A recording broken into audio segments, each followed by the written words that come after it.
kita tahu ya bahwa Sekretariat DPRD ini sebuah SKPD yang tentu mempunyai tupoksi yang berbeda dengan SKPD yang lain. Kalau SKPD yang lain mungkin bergelutnya dengan program dan kegiatan ya Pak ya. Nah, kalau Sekretariat DPRD ini bergelutnya dengan anggota dewan. Nih bisa dijelaskan dulu nih Pak, tugas pokok dan fungsi secara umum Sekretariat DPRD. Silahkan Pak Kaisar. Ya, terima kasih Bu Nelly. Jadi kami selaku aparat pemerintah daerah berdasarkan SK pengangkatan dari Bupati, maka berhak dan berwenang untuk melaksanakan tugas di mana kami ditempatkan. Berkaitan dengan SKPD Sekretariat DPRD, tupoksinya adalah sebagai mitra kerja DPRD. Dia secara struktur di bawah Bupati, Wakil dan Sekda. Tetapi secara tugas operasional dia di bawah DPRD. Ya. Dan berdasarkan Perbuk Bupati nomor 65 tahun 2020, hal ini menyangkut tentang uraian tugas Sekretariat DPRD Kabupaten Tanah Laut. Atas dasar inilah kami mempunyai tugas, kewajiban, dan tanggung jawab dalam melaksanakan tugas kami sesuai dengan peraturan Bupati ini, Bu. Berkaitan dengan tupoksi daripada sekretariat, memang ada 3 bagian. Pertama bagian umum dan humas, bagian keuangan, sama kepala bagian fasilitasi tugas fungsi DPRD.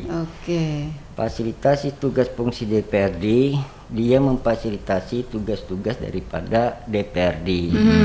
Tugas DPRD ini ada terdiri 3 fungsi, Bu.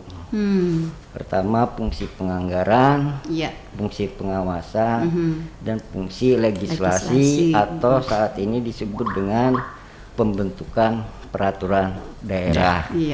Dari bagian fasilitasi terdiri dari 3 subbagian dulunya. Saat ini dengan adanya perubahan menjadi pejabat fungsional, perisalah legislasi kajian, perisalah legislasi rapat, sama perisalah analisis kebijakan. Ada perubahan nomenklatur, Bu. Sesuai dengan arahan pimpinan bahwa perubahan tersebut tetap kami selaku aparatur melaksanakan tupoksi sesuai dengan peraturan yang mengaturnya, Bu. Jadi berkaitan dengan Raperda, memang kami mempunyai tugas pokok fungsinya untuk memfasilitasi tugas-tugas daripada DPRD tersebut, Bu. Dan yang perlu kita ketahui adalah bahwa DPRD itu kan terdiri atas 8 AKD, alat kelengkapan dewan, Bu. Ya, pertama AKD Komisi 1, Komisi 2, Komisi 3, Bapemperda, kemudian BK, Banggar, Banmus, sama 1, Bu, yang yang insidentil, AKD Pansus. Pansus itulah yang tugas pokok fungsinya untuk mencermati, menelaah, memproses terhadap Raperda, baik usulan inisiatif atau inisiatif daripada DPRD, Bu. Jadi kami dari Sekretariat DPRD, kalau secara struktur di kelembagaan antara Setwan dengan DPRD, mitra kerjanya ini sebenarnya kedudukannya ini hanya Sekwan dengan AKD. Sedangkan kami ini tunduk patuh atas perintah Sekwan. Jadi selaku sekretaris itu adalah Bu Sekwan. Dengan mitra kerjanya DPRD, Bu. Jadi apapun itu kami tergantung arahan petunjuk daripada sekretaris dewan. Pak Kaisar, dengan ada dualisme kan tadi ya, anggaplah dualisme ya, keberadaannya sekretariat dewan secara struktur tadi di bawah pemerintah ya, di bawah bupati, wakil dan sekda, kemudian secara operasional dia di bawah DPRD. Nah, lalu proses pembahasan raperda, proses kegiatan lainnya ini seperti apa Pak di dalam kesehariannya? Jadi mengingat pemerintahan kita ini pemerintahan yang dapat dipertanggungjawabkan dan bentuknya adalah administrasi, tentunya harusnya ada usulan surat, Bu. Surat daripada eksekutif kepada DPRD melalui Sekwan. Syarat untuk raperda itu harus ditetapkan dulu di dalam Propemperda, Bu. Jadi harus ada surat keputusan Propemperdanya, Bu, oleh DPRD yang membahas terhadap raperda usulan eksekutif itu adalah melalui Bapemperda, Bu. Jadi dia yang akan mencermati, menelaah ini layak tidak, tepat tidak, apa yang perlu nih, termasuk tata urutannya, Bu. Jadi setelah dicermati, ditelaah dan diteliti oleh Akadi Bapemperda, kemudian Bapemperda melaporkan kepada unsur pimpinan DPRD. Laporan tersebut dalam bentuk, artinya hasilnya dapat untuk ditingkatkan untuk diparipurnakan dengan diterbitkan SK Propemperda. Karena syarat pembahasan terhadap raperda itu wajib tercantum di dalam SK Propemperda. Bila tidak tercantum di dalam SK Propemperda, tidak bisa dibahas ya. Ilegal. Oh iya. Ilegal. Jadi berarti di Propemperda ini harus terlebih dahulu ya Pak ya. Misalnya akan dibahas pada tahun ini begitu ya. Tahun kemarin sudah harus masuk begitu ya. Ya, sebelum awal tahun itu harus telah ditetapkan, Bu. Gitu. Ya. Dan untuk tahun 2021 kan memang ada 8 raperda, Bu, yang telah selesai, Bu. Yang perlu juga diketahui oleh masyarakat kita. Raperda, karena raperda ini disetujui dan ditetapkan oleh pemerintah daerah dengan DPRD dan ini telah berlaku dan ditetapkan. Apa perlu 8 raperda ini usul inisiatif dewan berapa, usul pemerintah berapa Pak? Ini ada 8, Bu, dari pemerintah semuanya. Ya, apa perlu saya bacakan? Boleh, silahkan Pak. Mohon izin ya, Bu ya. Siap. Pertama, raperda penyelenggaraan administrasi kependudukan dan pencatatan sipil dari SKPD Dukcapil. Kedua, pembentukan dana cadangan penyelenggaraan pemilihan bupati dan wakil bupati tahun 2024, Bu. Ini harus disiapkan. Siapkan, ya betul. Harus diperdakan juga ya supaya ada aturan yang legal. Anggarannya harus tersedia dengan dasarnya perda tersebut. Ketiga, perubahan atas peraturan daerah Kabupaten Tanah Lot nomor 7 tahun 2019 tentang pemilihan kepala desa, Bu. Dari PMD. Jadi hasil evaluasi, hasil pembanding dengan peraturan yang lebih tinggi, kemudian terjadi perubahan terhadap peraturan tersebut. Selanjutnya, Bu, nomor 4, rencana perlindungan dan pengelolaan lingkungan hidup. Nah, ini penting, Bu. Karena sifat tanah, sifat lingkungan ini kan bersifat tetap, Bu, dan manusianya bertambah. Jadi kita harus, pimpinannya juga berubah-ubah ya. Kalau tidak ditetapkan nanti bisa agak kacau gitu ya. Jadi kita harus menata, mengatur supaya jangan berdampak merugikan di kemudian harinya. Itu yang RT RW itu ya, Pak ya? Bukan, Bu. Bukan ya? Bukan. Itu rencana tata ruang wilayah. Bukan. Yang 5 ini yang penting, Bu, juga. Selain yang lain yang penting, desa wisata, Bu. Jadi setiap desa wisata, desa-desa yang berpotensi untuk menjadi desa wisata, untuk ditingkatkan sebagai daerah kunjungan.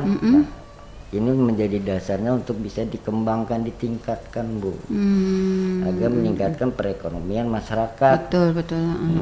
Iya. Karena saat ini yang belum tahu bahwa lintas kita ini, kabupaten kita ini kan telah dipotong ke Banjarbaru langsung, Bu. Jadi kita nih agak terpinggirkan, Bu. Jadi sebenarnya kita bersama masyarakat, Forkopimda seharusnya sepakat untuk meningkatkan daerah kita, Bu, agar orang-orang luar tuh berkenan masuk ke wilayah kita, Bu. Iya, tertarik ya. Artinya tidak lewat begitu saja, gitu. Ya, saat ini kan ada pilihan lain, Bu. Jalannya ada pilihan lain, Bu. Bukan lagi dari Kota Baru Tanah Bumbu berarti tidak melintas ke Tanah Laut, ada jalan. Ada alternatifnya sekarang ya. Lewat Mandiangin ada, Bu, jalannya. Oh iya. Seperti itu. Kemudian tentang penyelenggaraan kesejahteraan sosial, bantuan hukum untuk masyarakat miskin. Nah, di sini juga wujud kepedulian pemerintah daerah didukung oleh DPRD terhadap warga kita ya, warga kita yang tersangkut perkara, tapi tidak mampu untuk membayar biaya perkara, misalnya ya biaya pengacaraan dan lain-lain gitu ya. Pertama mungkin ya dianalisa dulu ya, Bu, ya, dicermati dulu apakah ini kasusnya perlu dibantu atau tidak, layak atau tidak. Makanya disebut dengan bantuan hukum untuk masyarakat miskin. Syaratnya miskin. Oke. Iya. Selanjutnya, Bu, ya, pencegahan dan pemberantasan penyalahgunaan dan peredaran gelap narkotika, psikotropika dan zat adiktif lainnya. Jadi ini dasar daripada pemerintah, APH dan masyarakat bahwa di Kabupaten Tanah Laut telah terbit dan berlaku Perda pencegahan dan pemberantasannya ini, Bu. Ada 8 ini, Bu. Oke. Jadi tahun 2021 ada 8 peraturan daerah yang sudah disahkan dan sudah berlaku di tahun 2022. Ya, semuanya adalah usul inisiatif dari eksekutif. Ada yang inisiatifnya. Ya, ada sedikit menambahkan. Silakan. Oke, memang ada 8 tadi sudah disinggung Pak Kaisar. Mungkin untuk perinciannya, Bu, dari 8 ini 5 dari pemerintah daerah, dari eksekutif, kemudian 3 dari usul DPRD, inisiatif DPRD, yaitu 3 ini adalah desa wisata, kemudian penyelenggaraan kesejahteraan sosial dan bantuan hukum masyarakat miskin. Inisiatif DPRD. Bantuan hukumnya ada 3. Iya. Saya ke Pak Rian ya, Pak Rian, kita sambung lagi. Proses pembahasan rancangan peraturan daerah setelah tadi dimasukkan di dalam Propemberda ya, Pak Kaisar. Nah, prosesnya itu seperti apa? Nah, terus biasanya satu buah raperda ini berapa lama pembahasannya hingga dia selesai? Ya, terima kasih untuk proses pembahasan perda, Bu. Jadi mungkin diawali dengan adanya usulan sebenarnya, usulan baik itu dari eksekutif dalam hal ini Bupati ataupun dari inisiatif DPRD sendiri seperti itu.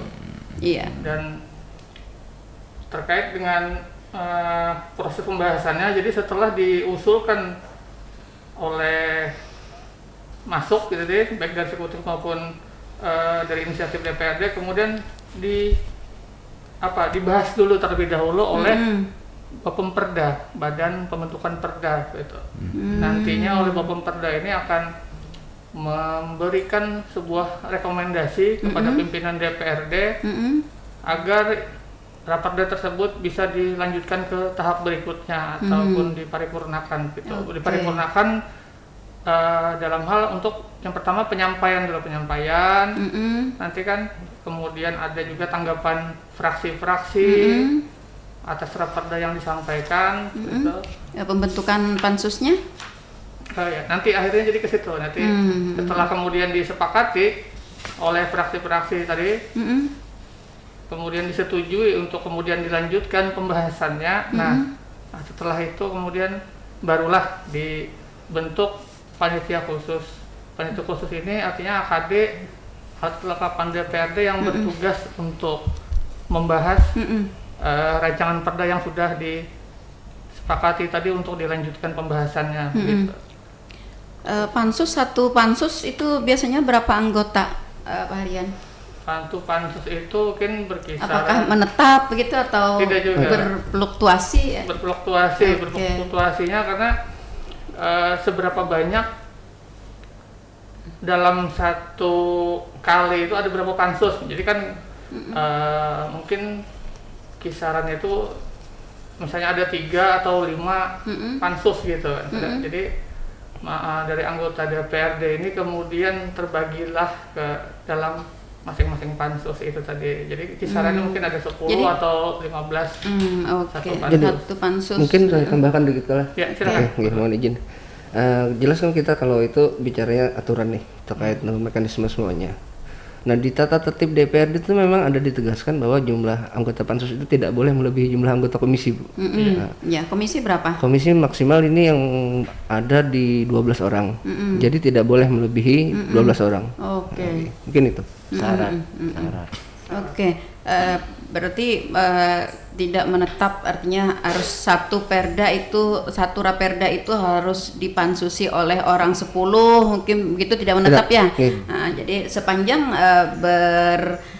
mengacu kepada aturan ini tadi. gitu. Dan biasanya anggota pansus ini diduduki oleh semua dari fraksi.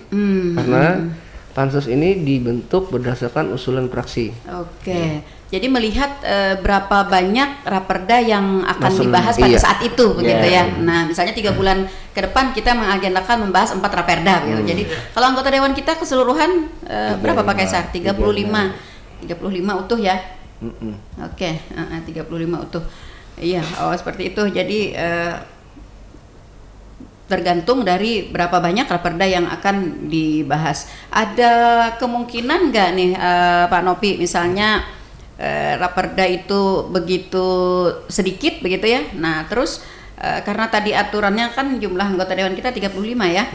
Komisi kita tidak boleh dari 12, tidak boleh lebih tadi dari komisi 12 orang. Raperda misalnya yang akan dibahas itu hanya ada 2 raperda misalnya ya. Nah, terus pansus kita berarti kan kalau semuanya ya akan lebih dari 15 gitu. Berarti ada kemungkinan ada anggota kita yang tidak. Ya. Tidak termasuk dalam situ seperti itu. Oke, lanjut ke Pak Harian. Setelah tadi kita ada usulan, kemudian ada rapat awal ya, penentuan itu tadi. Nah, pada akhirnya itu apa yang dilaksanakan setelah penetapan, setelah sudah ada rapat paripurna yang terakhir ya Pak Kaisar, rapat paripurna. Nah, peraturan daerah itu menyatakan bahwa dia sah, kemudian dia dapat berlaku, ya. Itu apa tuh akhirnya di akhir prosesnya itu? Ketika kemudian setelah disetujui bersama, akhirnya kan begitu. Perda tadi setelah kemudian dibahas bersama, kemudian disetujui bersama oleh legislatif dan eksekutif, dan ini adalah bupati dan DPRD, kemudian dibuatkan berita acara dan ditandatanganilah draft rancangan perda itu tadi. Ketika sudah ditandatangani maka akan menjadi perda kan begitu. Kemudian untuk serta mertakah dia sah gitu? Belum. Kalau untuk pengesahan keberlakuan suatu peraturan itu ketika diundangkan, gitu. Kan begitu. Ketika diundangkan. Jadi dalam hal ini kemudian yang mengundangkan itu adalah bupati melalui sekretaris daerah maksudnya. Jadi keberlakuan suatu peraturan itu ketika diundangkan. Gitu. Nah itu dia. Itu yang patut dipahami ya. Jadi masyarakat kita ini kadang-kadang seperti ini Pak Kaisar. pembahasan raperda itu diinginkan segera gitu ya. Nah, padahal sesuai dengan aturan ya, kita punya tahapan-tahapan ya, punya proses begitu, mekanisme. Nah, kemudian juga setelah dia diketok oleh DPR, tidak serta-merta dia bisa berlaku begitu. Nah, itu yang perlu dipahami. Dan kepada para pendengar setia Radio Tuntung Panang FM yang ingin bergabung, kami persilahkan untuk masuk melalui line telepon kita di 0811 5012 304 ya. Bagi kawan-kawan, Bapak Ibu ya, sahabat di PFM semua yang masih banyak pertanyaan atau unek-unek berkaitan dengan peraturan daerah dan lain-lain yang berkenaan dengan tugas pokok dan fungsinya dari Sekretariat DPRD Kabupaten Tanah Laut, bisa berkontribusi pada saat ini. Oke, kemudian Pak Kaisar, selain daripada membahas dan mensahkan rancangan peraturan daerah, tugas DPR lainnya yang dapat difasilitasi oleh sekretariat itu apa aja, Pak? Pengawasan sama anggaran. Anggaran. Pengawasan ini berupa apa, Pak? Pengawasan terhadap pelaksanaan perda-perda, pelaksanaan pembangunan, kemudian melakukan rapat kerja, atau ada laporan-laporan dari masyarakat, ya, mencermati dan menindaklanjuti ya. Konfirmasi lagi. Karena kan DPRD kan sebagai wakil rakyat, jadi tidak serta-merta juga dia menjustis pemerintah daerah. Betul. Maka dia rapat kerja berkaitan dengan anggaran, ya dia kan dalam rapat dengan badan anggaran, Bu, atau dengan SKPD, untuk pencermatan ketepatan di dalam peruntukan penggunaan anggaran. Sepanjang pemerintah daerah bisa mempertahankan dan meyakinkan, DPRD juga menyetujui, Bu. Iya. Fungsi DPRD di anggaran itu mencermati ketepatan ya, Pak ya, ketepatan penggunaan anggaran, ketepatan besarannya, layak tidaknya, tidaknya. Karena kan urusan anggaran ini ya, Bu ya, menurut hemat kami kan ada urusan wajib, urusan pilihan, sama hibah. Jadi kan setidak-tidaknya Dewan, karena fungsinya fungsi pengawasan anggaran, dia juga pengen tahu yang disusun program oleh pemerintah daerah melalui SKPD. Itu apa aja saja begitu ya. Tapi pada prinsipnya DPRD juga tidak ingin menghalangi, Bu. Dan menghalangi, menghambat. Yang saya tahu demikian, Bu. Dalam rangka pelaksanaan tugas pengawasan ya oleh DPRD, ini fungsi dari sekretariat di mana, Pak? Kami karena fungsi kerjaan ini, pertama kan ada arahan petunjuk dari Bu Sekwan, kemudian kami kan menjembatani, masih memfasilitasi administrasinya, misalnya ruang sidangan, administrasinya, kemudian humasnya, mendokumentasikan gitu ya, termasuk makminnya, makan minumnya. Dalam rangka pengawasan kan berarti mereka bukan hanya berada di belakang meja, bukan hanya melakukan rapat atau dengar pendapat dan lain sebagainya, tapi terkadang kan mereka juga turun ke lapangan begitu. Nah, dalam rangka mereka melakukan pengawasan langsung ke lapangan nih, fungsi dari sekretariat di mana nih, Pak? Bisa mendampingi, Bu, mendampingi atas perintah Bu Sekwan, karena kita kan strukturnya kan di bawah Bu Sekwan. Betul. Fasilitasinya kami.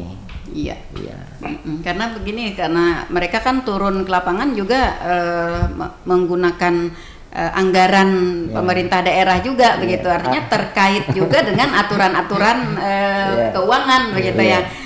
Dan di satu sisi kan yang lebih mengetahui adalah dari pemerintah, seperti itu ya. Ada hak-haknya, Bu. Betul. Ada hak juga ada kewajiban. Administrasinya. Ada hak dan juga ada kewajiban. Nah, kemudian juga karena bersangkutan dengan hak dan kewajiban itu, maka harus ada yang memfasilitasi. Dalam hal tugas pokok dan fungsi DPRD yang cukup banyak begitu ya, Pak ya. Nah, mungkin secara global tadi ada 3 ya, tapi iya rinciannya kan cukup banyak begitu.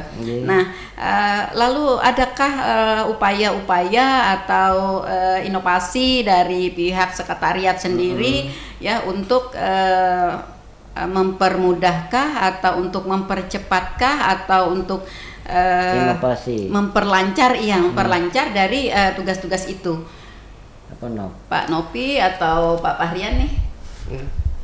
Oh ya, terkait untuk dalam hal memfasilitasi ya, mungkin terkait dengan katakanlah seperti pembahasan perda itu tadi, di mana pembahasan perda dilakukan oleh AKD Panitia Khusus DPRD. Kami di Sekretariat DPRD, Sekretaris DPRD dalam hal ini untuk memfasilitasi hal tersebut, beliau mengeluarkan keputusan Sekretaris DPRD. Keputusan ini mengenai penetapan petugas apa ya namanya, pendamping atau fasilitator pembahasan rancangan perda itu tadi. Jadi di mana untuk ketuanya adalah Kabak Fasilitasi sendiri, Bapak Kaisar, kemudian juga dibantu oleh staf-stafnya yang di bawahnya juga. Kalau boleh tahu seluruh kru sekretariat DPRD dengan Ibu Sekretaris itu ada berapa orang jumlahnya? Kurang lebih 40. Kurang lebih 40, cukup banyak ya. Artinya terhandle gitu ya dengan yang PNS? Itu PNS semua ya. Oke. Tambah angka 35 saya ingat. Oke, iya. Artinya masih tercukupi ya untuk izin menambahkan ya Bu ya.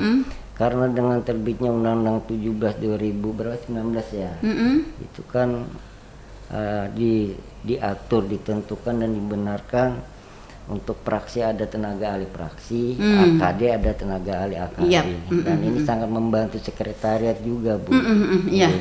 Walaupun statusnya mereka sebagai tenaga ahli dan kedudukannya di bawah Ibu Sekwan. Ini berkaitan dengan tenaga ahli, betul. Artinya dapat membantu tugas dan fungsinya ini secara spesifikasi ini seperti apa nih Pak Kaisar? Apakah tidak overlapping dengan dia mendampingi AKD di mana beliau ditempatkan. Kalau dia tenaga ahli Komisi 1, dia khusus di Komisi 1. Dia menjembatani, memfasilitasi, melengkapi semua administrasi termasuk kebutuhan daripada AKD yang dimana ditugaskan. Kan ada 8 AKD ya, 7 di luar Pansus Bu. Jadi masing-masing harus ada Bu. Jadi salah satunya mungkin ya potong memberikan ini buku banyak kan, memberikan rekomendasi, masukan dan sebagainya yang memang agar menjadi pucuk untuk rekomnya DPRD itu sendiri. Jadi berdasarkan kajian-kajian tenaga ahli direkomendasikan kepada DPRD terkait yang ada di AKD-nya, nanti baru diputuskan terkait hal apa yang memang lagi dibahas nih oleh DPRD. Itu tenaga ahli itu dari unsur mana Pak Kaisar? Unsur akademik ya, akademisi mungkin atau senioritas atau apa gitu. Kalau kemarin memang rekrutmen terbuka dan dibuka untuk umum kan Bu ya, tapi ada klasifikasi standar minimal S1 dan kemarin memang direkrut oleh DPRD sendiri melalui wawancara, tes tertulis dan sebagainya. Gitu. Ada batasan usia? Enggak ada. Tidak ada. Yang penting kau berjalan. Iya, artinya kan membuka peluang buat saya gitu. Ngomong gitu. Iya Bu. Iya. Panjang sehat, bisa berpikir. Iya, mengetahui dengan kondisi terkini gitu ya, perkembangan pembangunan seperti itu. Sangat membantu sekretariat juga Bu. Oke, ada berapa orang tenaga ahli di?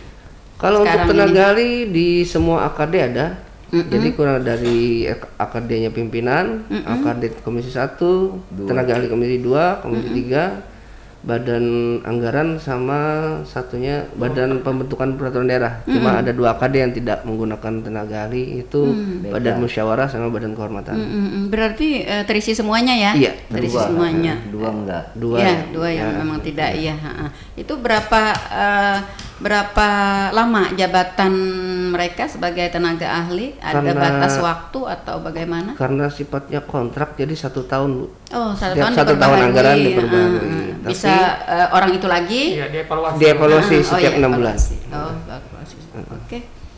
Ya, selamat bertugas ya para tenaga ahli di DPRD Kabupaten Tanah Laut. Rasanya dimulai pada tahun ini ya, pada tahun-tahun kemarin belum ya. Belum. Nah, ini adalah sebuah inovasi yang luar biasa juga, dapat membantu sekretariat ya untuk melancarkan ya tugas-tugas dari DPRD. Karena memang kita tahu persis DPRD ini sebagai wakil dari masyarakat kita, yang tentu permasalahannya cukup banyak ya yang harus mereka tangani. Termasuk kegiatan reses. Nah, iya. Tenaga ahli mendampingi. Mendampingi, oke. Tenaga ahli mendampingi sekretariat dewan sendiri. Tentu wajib. Iya. Atas perintah Sekwan. Oke. Saya ke ini siapa nih, Pak Pahrian atau Pak Nope ya? Ketika produk-produk dari DPRD itu sudah dilegalisasi, ya sudah disahkan, sudah diundangkan, pendokumentasiannya itu seperti apa nih? Pendokumentasian ya, jadi draft raperda yang sudah ditandatangani itu kan ada 2 rangkap biasanya. Jadi masing-masing pihak, karena yang namanya perda itu tadi sudah disinggung Pak Kaisar bahwa ini merupakan persetujuan dari eksekutif dan legislatif, bupati dan DPRD, sehingga kemudian hasilnya itu juga masing-masing kita megang aslinya gitu. Untuk di bupati, di eksekutif ada di bagian hukum, dikelola di sebuah dokumentasi, kemudian untuk di DPRD di bagian fasilitasi. Maksud saya, adakah ruangan khusus begitu, karena kan perda kita kan cukup banyak dan itu adalah dokumentasi penting ya, dokumentasi penting sebagai sebuah landasan hukum dalam segala aktivitas dari pemerintah. Nah, adakah ruangan khusus untuk penyimpanan dokumen-dokumen yang sudah disahkan ini? Untuk penyimpanan kita sudah ada, kita arsipkan tersendiri lah dalam satu tempat yang sudah memang kita sediakan untuk itu, sehingga kemudian bisa sebagai dokumentasi juga sebagai mempermudah. Iya, mempermudah misalnya misal nih dari SKPD misalnya ya, kebetulan mencari begitu ya, mencari. Nah, perda itu sudah beberapa lama dibuat, ternyata di SKPD sudah tidak ada lagi arsip. Nah, iya. Bisa dengan mudah mungkin memperolehnya di sekretariat DPR begitu ya? Iya. Di pemerintah daerah sendiri kan ada jaringan JDIH, Bu. Iya. Mungkin dari situ kita bisa langsung nih, karena sekarang kita mengikuti tren media kan sudah elektronik dan sebagainya. Betul. Tapi pas komputernya rusak. Nah, kalau itu iya. Jadi meskipun kita sudah begitu canggih ya dengan komputerisasi, saya pikir untuk pendokumentasian peraturan daerah dan arsip-arsip dan dokumen-dokumen negara kita itu memang masih perlu secara manual. Yang arsiparis ya. Iya, arsip-arsip itu masih harus dilaksanakan. Nah, sehingga mereka meminta atau mendapatkannya dengan mudah begitu Pak Nopi. Bagaimana nih prosesnya, Pak Pahrian ya? Iya, memang untuk kalau misalkan tadi sudah disinggung juga, untuk misalkan mendapatkan produk hukum gitu kan, kita di pemerintah daerah ini juga sudah ada JDIH dari sudah disinggung. Jadi di situ kami lihat juga, karena kami sebagai pengguna juga sebagai kita kalau ingin mencari perda juga mudah di situ. Tapi kalau yang sifatnya produk daripada DPRD, baru kami Bu yang usul mencetak seperti ini Bu. Oh, yang usul inisiatif ya baru. Peraturan DPRD tatip. Kalau yang eksekutif biasanya eksekutif sendiri Bu. Tapi tempat varian masihlah ada anggarannya. Tidak ada. Oke, berarti DPR berarti tidak serta-merta begitu ya Pak, menyimpan atau mendokumentasikan gitu ya produk-produk yang sudah dibuatnya, yang sudah dilakukan persetujuan bersama Bu. Iya.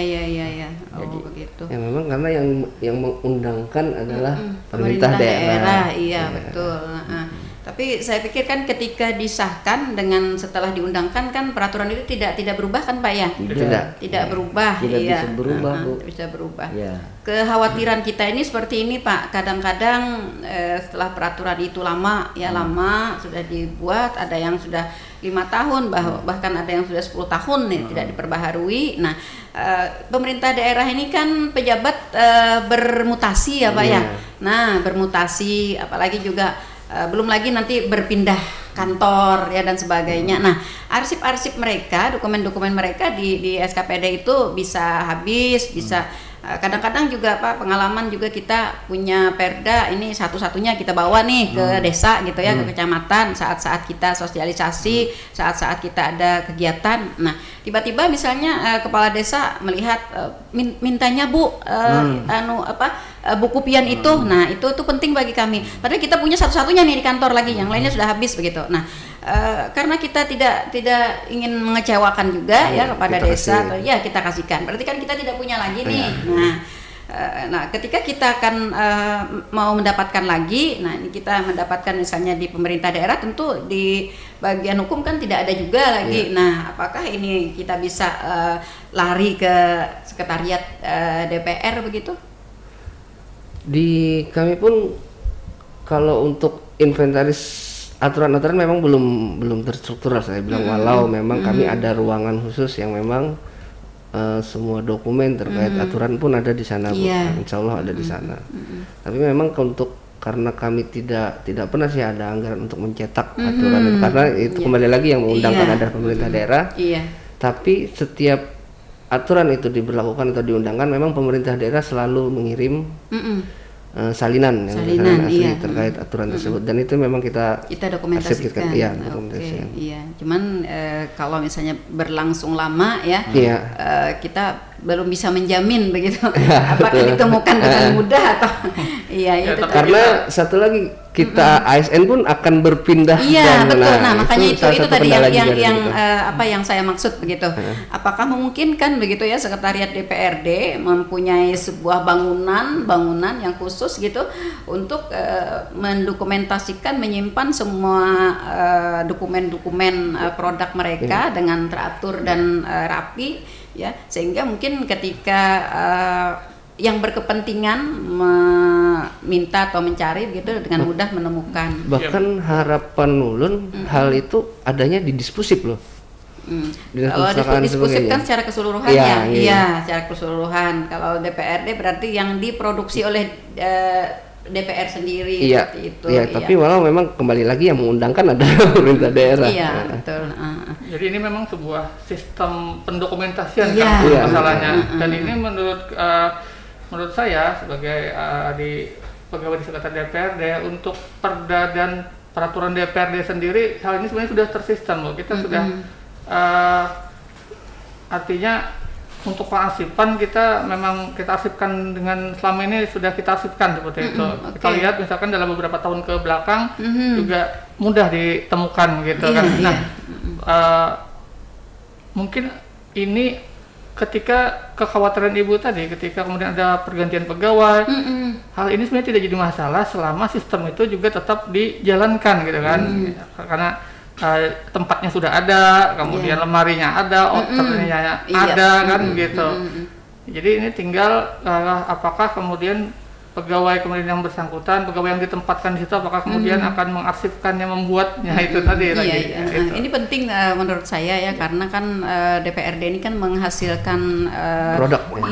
Dokumen penting ya, dokumen berharga baik sebagai sebuah landasan acuan dan peraturan yang mengatur begitu ya dan lain sebagainya. Nah, itu penting sekali untuk dokumen itu tetap selalu ada dan mudah untuk diterima. Kami pikir ini juga masalah bagi semua SKPD mungkin begitu ya Bu ya.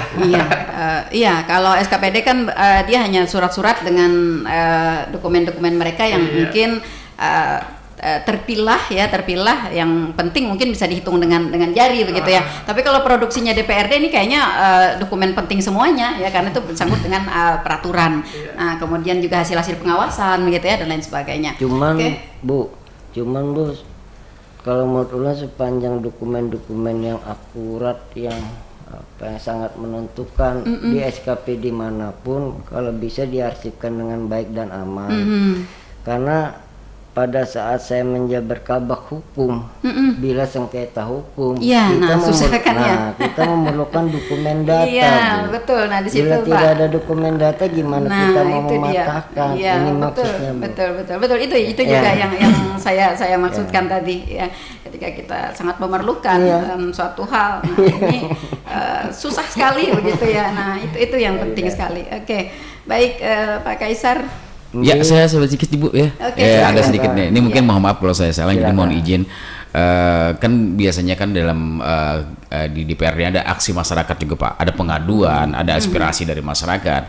Jadi apakah sekretariat sebagai fasilitator dari memfasilitasi anggota dewan ya, apakah bagaimana Pak mungkin alur pengaduan masyarakat tersebut ataupun juga bagaimana teknisnya masyarakat bisa menyampaikan ini langsung ke DPRD, langsung ke DPRD-nya kah atau ke sekretariatnya kah? Atau lebih lebar lagi mungkin ada demo bisa dikatakan. Jadi bagaimana alurnya nih dalam penanganan masyarakat ini? Nopi kah? Oke, Nopi silakan. Coba jawab ya. Iya. Terkait dengan aspirasi, penyampaian aspirasi Okay. apapun bentuknya, baik melalui demo dan sebagainya, tentu diawali dengan surat menyurat kan pasti. Mereka menyampaikan aspirasi baik bentuknya proposal atau surat. Nanti kita naikkan, kita sampaikan ke Busekwan dulu nih, pimpinan dulu Busekwan, kita agendakan dan disampaikan ke ketua DPRD. Nah, ketua DPRD pasti akan memilah bahwa ini ranahnya punya komisi 1 misalnya atau komisi 2. Nanti akan disampaikan di komisi 2, baru nanti akan diagendakan oleh anggota DPRD. Baik nanti bentuknya turun ke lapangan ataupun melalui agenda rapat. Atau dengar pendapat dan sebagainya. Dari situ kita akan fasilitasi. Namun tentunya yang kalau bahasa meja kada kawas itu sini. Masyarakatnya mau cepat biasanya. Itulah yang perlu juga dipahami oleh masyarakat kita begitu ya, karena memang di DPR ini kan ada prosesnya, ada mekanismenya dan banyak mungkin pengaduan yang memang harus ditelaah begitu ya. Jadi bukan hanya satu milik Anda sendiri begitu ya.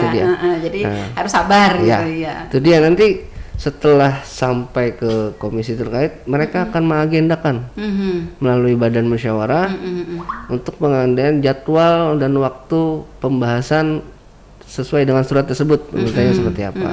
Baru kita pun di sekretariat DPRD akan memfasilitasi. Apabila memang itu sifatnya rapat, kita berikan undangan dan sebagainya. Kalau memang perlu turun ke lapangan, kita akan komunikasi nih bahwa AKD terkait akan langsung turun ke lapangan menindaklanjuti hal tersebut. Mungkin itu.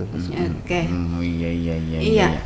Tapi mungkin sedikit tapi mungkin yang kita mudah-mudahan ini tidak terjadi ya. Tapi mungkin antisipasi apa terjadi demo yang tanpa izin, jadi bagaimana menyikapi demo ini? Alhamdulillah sih kalau sampai saat ini belum pernah ya ada demo tanpa izin. Cuma setiap demo memang kita pun antisipasi Bu. Kita akan meminta bantuan nih ke aparat-aparat baik dengan Satpol PP karena sebagai mereka kan anggap aja melindungi aset nih, aset-aset pemerintah daerah. Kemudian dengan TNI, Polri untuk pengamanan dan sebagainya, dan kita coba apabila memang demo itu terjadi, kita coba bentuknya musyawarah dulu deh. Musyawarah dulu, baik itu nanti perwakilan dari anggota DPRD mengundang mereka masuk, duduk bersama, mari kita bahas sama-sama. Tapi alhamdulillah dari sepanjang demo-demo yang sudah ada terselesaikan lah. Artinya tidak ada yang sampai ada keributan dan sebagainya. Mudah-mudahan ya, mudah-mudahan. Jadi para masyarakat kita pun untuk melakukan demo ya agar mentaati aturan-aturan yang berlaku. Yang pertama ya tentu tidak anarkis gitu ya. Iya, tidak anarkis. Ayo ja datang berkelanjutan ke dewan ya. Tapi kita familiar. Insya Allah akan dilayani ya, tapi kita familiar. Jangan begitu datang langsung mencak-mencak gitu ya, menghancurkan aset-aset ya, bertindak anarkis lah istilahnya ya. Karena lu yakin anggota DPR ini adalah wakil rakyat sendiri, wakil mereka. Pasti ya sifatnya humanis dan sebagainya mereka. Dan insya Allah selama mereka ada di tempat, siapapun yang bertamu, namanya mereka adalah wakil dari masyarakat sendiri, pasti akan disambut. Welcome. Asal mereka ada di tempat, asal mereka tidak ada pekerjaan lain yang sudah diagendakan. Oke, Pak Kaisar, satu lagi nih Pak. Tadi kan kita sudah ada Banmus ya, tugasnya membuat salah satunya ya membuat jadwal agenda kegiatan 1 bulan begitu ya. Nah, berarti kan jadwal-jadwal atau kegiatan-kegiatan dari DPRD 1 bulan itu sudah teragenda dengan baik begitu ya Pak ya, sudah tersusun, kemudian juga persiapan-persiapan untuk melaksanakan agenda-agenda itu kan sudah disiapkan oleh sekretariat begitu. Nah, terkadang ini Pak ada ketika satu rapat gitu tidak memenuhi quorum atau bahkan ada rapat ditunda dan sebagainya karena tidak ada anggotanya. Ini penjelasannya seperti apa nih Pak? Jadi begini ya Bu ya. Memang Dewan ini kan lembaga legislatif ya Bu ya. Walaupun lembaga legislatif yang orang-orang duduk di dalam partai, dia tetap tunduk patuh juga dengan aturan. Dia tetap juga berpedoman kepada tatibnya Bu. Jadi berkaitan dengan bisa dilaksanakan atau tidak sidang atau rapat memang telah diatur di dalam peraturan DPRD-nya Bu. Artinya yang istilah kita masyarakat itu tidak quorum. Bila tidak quorum tidak bisa dibuka dan tidak bisa dilaksanakan. Jadi ya harapan kita tuh kami dari sekretariat, kami yang telah menyiapkan tempatnya, fasilitasnya, snacknya, makan minumnya, ya kalau bisa tuh jangan sampai gagal, jangan sampai batal, karena kan bila batal, ditunda, diadakan lagi akan datang kan anggarannya nambah lagi. Nah itu dia. Iya, cuman kami kan tidak bisa mengingatkan, apalagi memaksa sebagai sekretariat kepada DPRD. Itu kembali kepada hati nurani masing-masing. Oke, seperti itu ya. Oke, mudah-mudahan ya ke depan tugas-tugas sekretariat DPRD akan semakin lancar yang memfasilitasi anggota dewan ini. Kalau kita melihat mungkin karena ada dualisme ini agak sulit ya untuk menempatkan diri begitu ya, karena ada kepentingan yang sama-sama mendesak gitu ya. Jadi sekretaris dewan ini harus benar-benar bijak begitu ya, harus benar-benar bijak.